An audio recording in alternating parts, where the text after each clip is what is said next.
Hello and welcome to the Road to Rec League podcast. My name's Callum, and in today's episode, we're going to be talking a little bit about back-to-backs. Mostly my training, but also a little bit I've read up on. That's right. So in today's episode, the primary focus is going to be talking about how absolutely gassed I was after doing 3 different sessions in 2 days on the ice, which was something a little bit more than I'm used to doing, honestly. But it was really good fun and felt really beneficial, actually.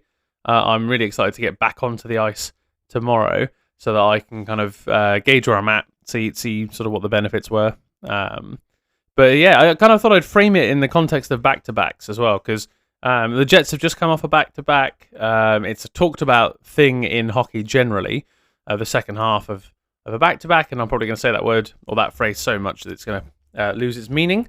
But I did a tiny bit of research because I was quite tired, believe it or not, after on the second session of the day. So on Sunday I did 2 sessions, one at 7:30 till 8:30, and one from 11:15 till just gone midnight. And my legs were pretty shot by the end of the second one, and it got me thinking a little bit about sort of, obviously pro sports recovery times and stuff like that, and whether or not it actually made that much of a difference, because I was able to do it, and cardiovascular energy-wise, I was fine.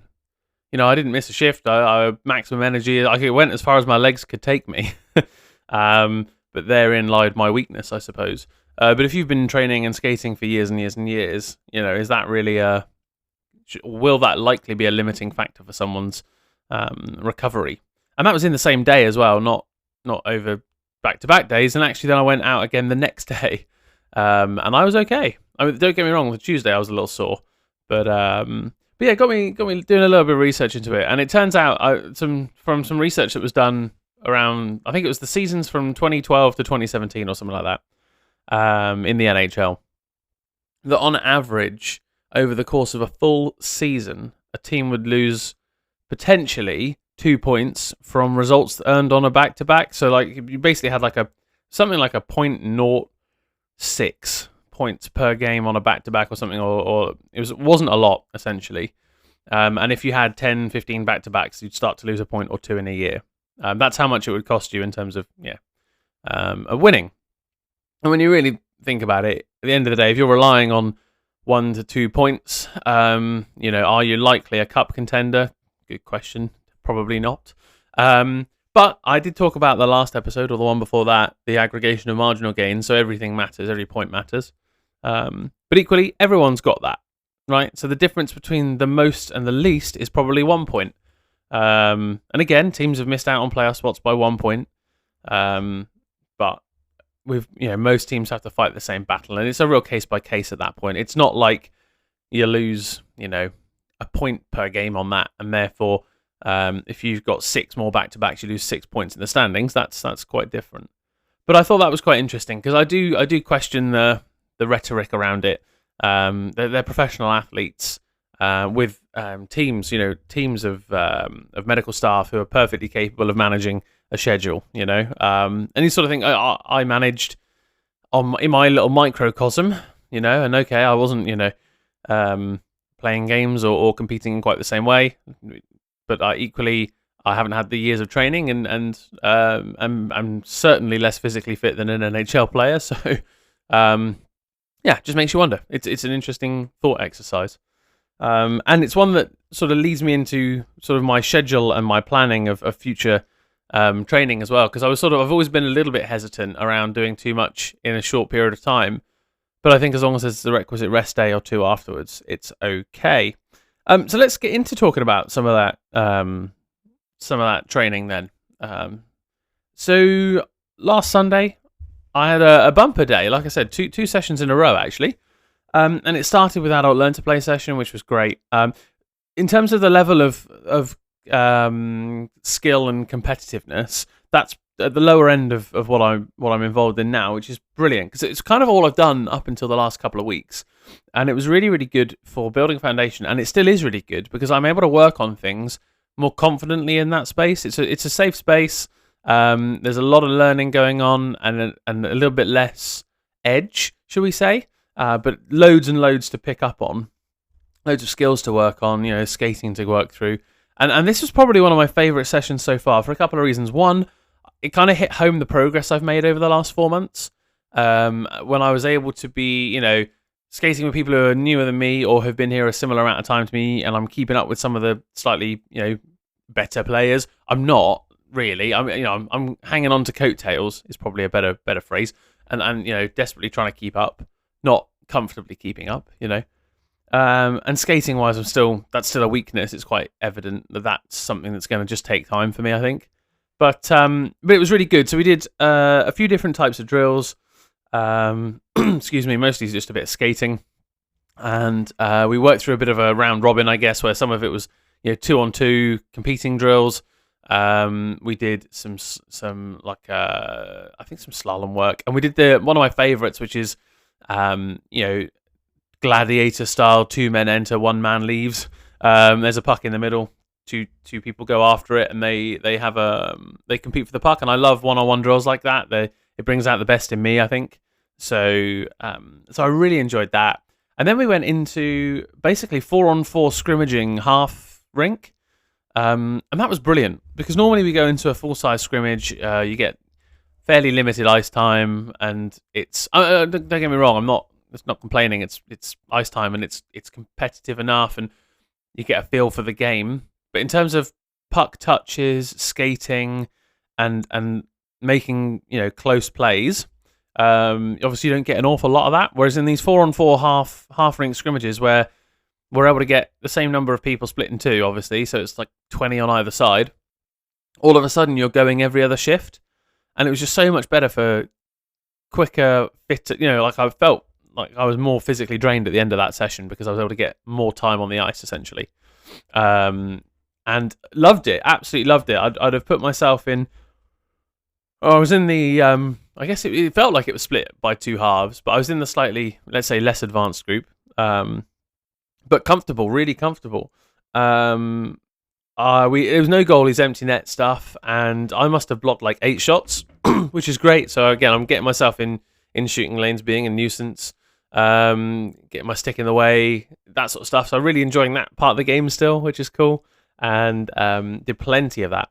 And actually had my first kind of how do I put this? Like confident puck handling. I take on a few players and score, and that was really cool actually because I've never done that before.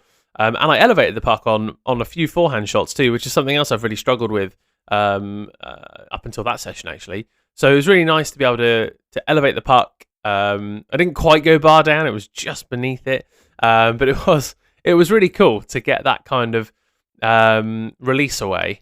And it wasn't too slow. It was the right kind of pace for me, I think, at the moment. So I had a real couple of highlights in terms of what I was able to do that I haven't been able to do previously. And again, I look back 4 months, and I'm a very different skater now, and a different player now than I was then. And I think I'm by no means great, but I'm certainly taking a step in the right direction. And that's what this has been really good for, actually, to have that consistent thing in my life where I'm like, okay, well, it's the same session, it's the same quality of play, and I'm moving up, which is exciting. So did that. Won a couple of races to the puck as well, so that was cool. And just had a really good time, competing, which was great. So really, really fun. And then basically from that session, did a very quick change, which is not like me. Normally I'm one of the last ones to leave, and I like having a conversation with people and watching what's going on.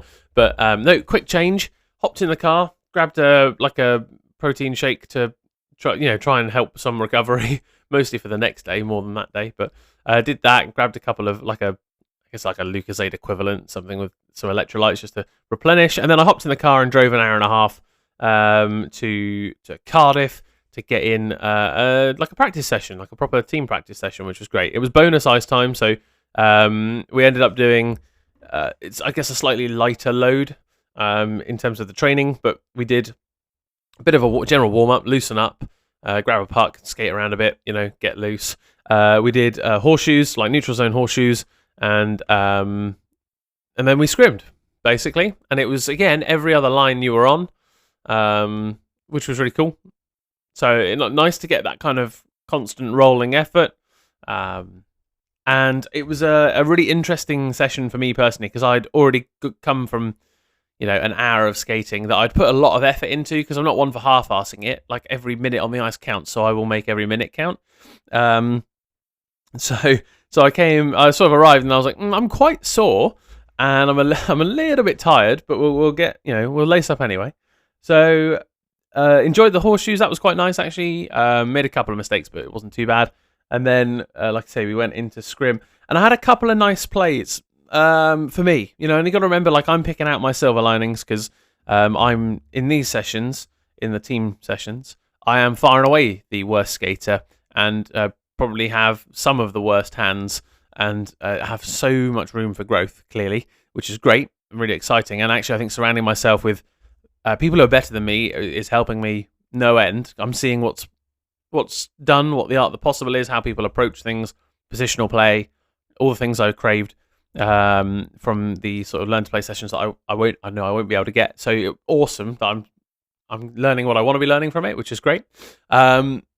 And yeah, so a couple of nice plays. Actually, like, deked past a guy, like, in terms of puck handle my way through a problem, which was great. And again, realizing some of my strengths comparative to my weaknesses, and leveraging the fact that I seem to have quite a strong, like, top hand, which means I can effectively control the puck quite far away from my body and keep it out of danger. With one hand, which I'm grateful for, because my feet aren't going to do the job at the moment. So took the puck to my backhand and protected that.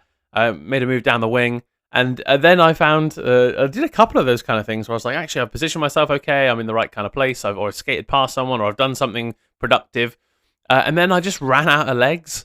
So I get past this guy, go down the wing, there's someone in the center. I'm like, brilliant, let me just pass to that person. And literally my legs gave way and I was like, fuck. And it wasn't even like I lost an edge. I just didn't have anything left to keep me upright, really, under pressure. So it was fine skating around, but stopping, turning, and and anything that required stability, I really struggled with.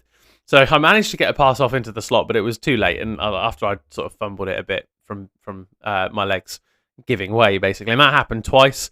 To which point there was a nice audible expletive, and I got back up again and chased after the puck. So, I had the energy to get going. I just didn't have the energy to do anything complex in my legs. Anyway, like I say, cardio-wise, I was absolutely fine. But that was really good. Really enjoyed that. Struggle to finish plays was basically what I picked up on that session. I was really proud of the effort that went in, but I did struggle to finish things. And had a really nice time with a nice group of people. I'm realizing again that makes such a big difference for me. The quote unquote locker room environment seems to bring out the best or not best in me, I suppose. So, really cool. Then, so after doing back to back in one day, I on Monday, the next day, had a session in the evening. So I did a back to back within a day, and then back to back on consecutive days. So it was a pretty condensed training schedule, shall we say? And that was at a rink local to where I work. So it was down in Gosport. So since I'm working down there, during a couple of days of the week, I basically got in touch with a local team, and said, look, I'm registered to play for a different team. I won't be here for weekends, but do you mind if I come along for training? And they were really accommodating, very kind. So I am, like I said, doing that now, which is great. So on Monday nights, I'm adding something else into my routine, probably most weeks, maybe not every week, but certainly will be next week. And again, it's more ice time. It's not the best rink. It's like 2/3 size. The ice is okay. It's frozen water. And there's some oddities about the rink itself. It's hard to explain. It's like some bits are, maybe the ice isn't perfectly level, is probably what I would say. But at the end of the day, because it's smaller, you get less time to think. And so I think that's something I really took away from that session was, goodness me, you get a little bit more luxury of time on an Olympic-sized rink. Whereas in this, it's like, now you have to make a choice. There's no like, breathe for a second, make a choice. It's receive the puck, make a choice. And I think that's going to, again, elevate a part of my game. that decision making, and also it'll give me more time when I'm on a bigger rink. At the moment, I'm feeling rushed on a big rink, and I'm like, oh, dispose of the puck. But I think in reality, I could slow down a bit, and hopefully this will help unlock that a little bit in me. But yeah, so this session then, slightly different session actually to for the other team sessions I've been to. So it was a split session. They took the more advanced. So basically, they've kind of already got their lines set for the year ahead. Not set, but they have structure. They have lines, and so lines 1 and 2 went to one half of the rink. Lines 3 and 4 went to the other half of the rink, and then same for the top sort of couple of defensemen and the next ones up, so to speak. And yeah, so it was a split session where the top half were working on effectively like puck movement and shooting in a cycle, like a cycling drill, like a bit. I think it was a bit like the 5-on-0, 3-on-2 thing that we did the other week at a different for the team I'm registered with, and yeah, this was so like I say split, and in the slightly more beginnery session, we just worked on skating primarily, which was perfect. I picked up a couple of tips and was called out for basically using the wrong technique. So we had a slalom, and I was sort of like crouched down, wide stance, and effectively drag the inside leg to push the outside leg around. So that's how I did my tight turns. And effectively the guy came over and said, "Look," he said, "I'm not going to single out anyone in particular." And then he looked at me, pointed at me, and said, "But you," which was funny. And he basically said, you got to lead with the foot that you're turning. So, lead with your left foot turning left, and they should both be turning that way. Don't be afraid to use the inside and outside edge of each foot. Whereas at the moment, I'm inside edges on both, and I'm spinning. This was turn with the inside and outside edge. And I knew about that. I just hadn't had the confidence to do it, I suppose. And so that was really good, doing those kind of slightly tighter turns in a slalom, working on that skating technique. And because that was the focus, I feel like I got a lot out of that session, skating kitted up. So again, we did a really lovely crossover drill where it was effectively a crossing over, turning left around a face-off circle.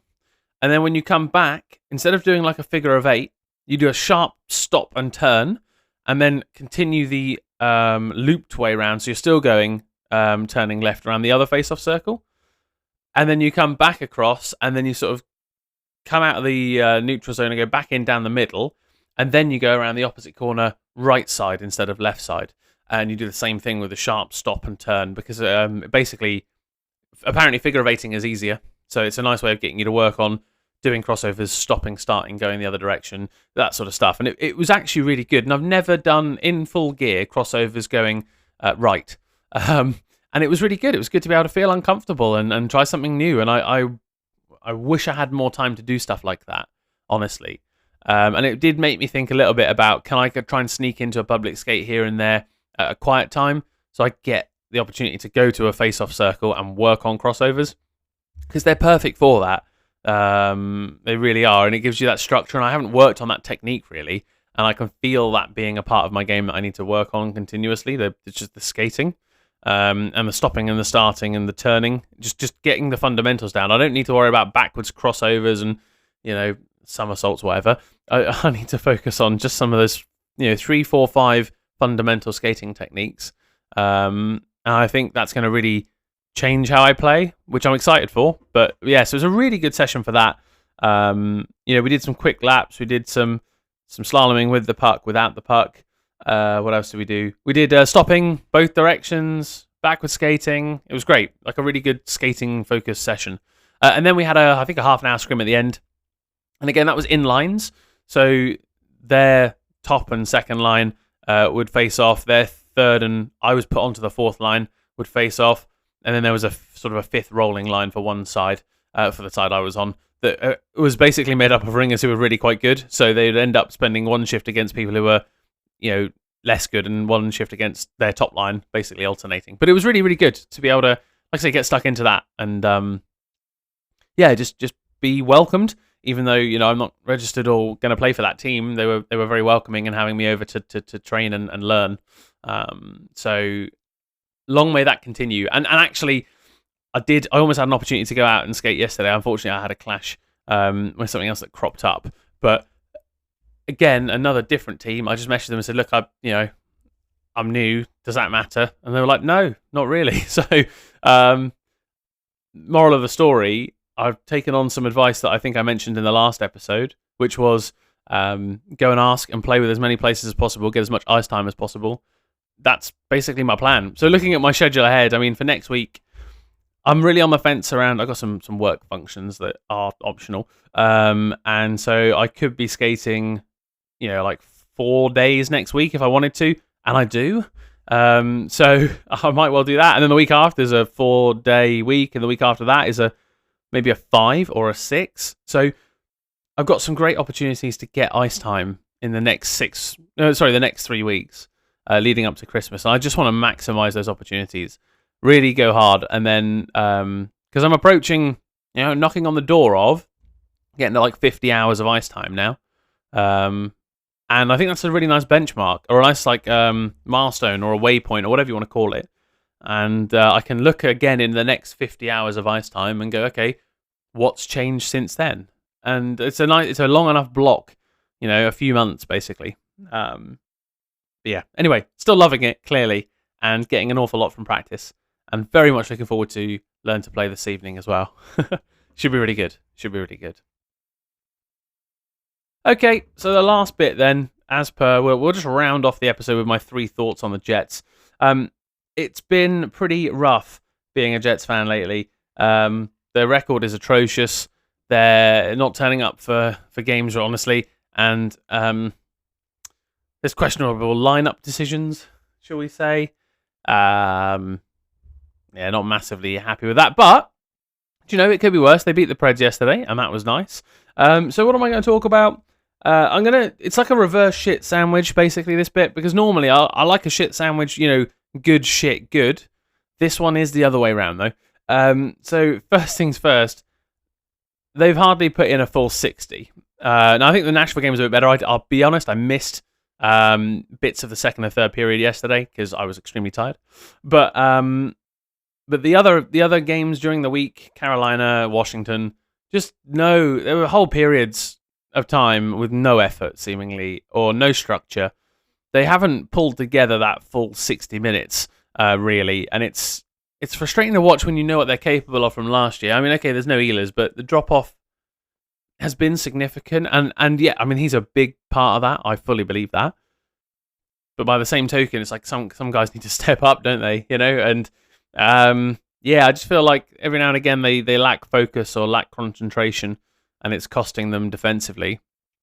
And obviously they're struggling a bit with secondary scoring, and I think again part of that's effort, and part of that's just look at the 9 guys, I guess, who sit beneath the top line, which is a whole separate thing, and I'd love to do a proper breakdown. But I think that top line could probably do. We could just try a few games with them not playing on the same line, so we have more scoring across the team. Although again, the Nashville game we got some depth scoring, so can't complain. So the good bit, Sam Monson played a couple of games and looked very, very NHL ready. Super comfortable on the puck. He was paired with Josh Morrissey for for most of the second game, actually, the Carolina game, which was looking very strong until all of a sudden it wasn't. In terms of defensively, I think they still lacked offense, but but he had a really good introduction and then got left out of the lineup yesterday. And I can't lie, that was part of the reason I didn't bother watching, because I just thought, fuck, I don't know if I can put up with Shen in the top 4, honestly. But yeah, Salo was great, and really good to see a young Jet given a bit of ice time and given the rope to play with Morrissey, not pinned to Stanley and flapping around in the third pair, but he's given that confident time. Some of the decision making and some of the heads up plays in tight situations was pretty remarkable for someone who was making their debut and playing their second ever game in the NHL. So long may that continue. And I am slightly nervous he's getting pinged down to the Moose and we'll never see him again. So it's just, let's call it, they're a creature of habit.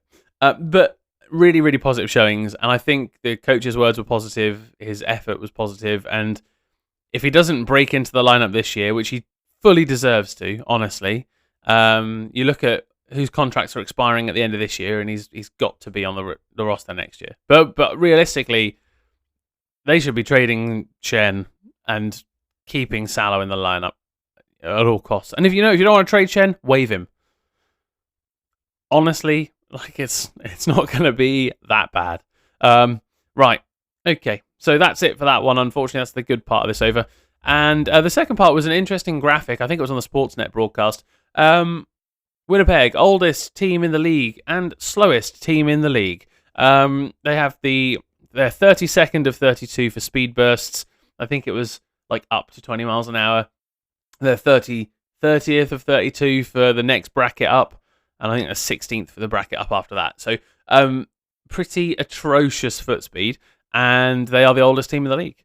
So what does that really mean? Well, we are getting beaten, on the rush, and we are getting out sort of energied, I think is probably the phrase I would use. We can't handle other teams' pace with pace.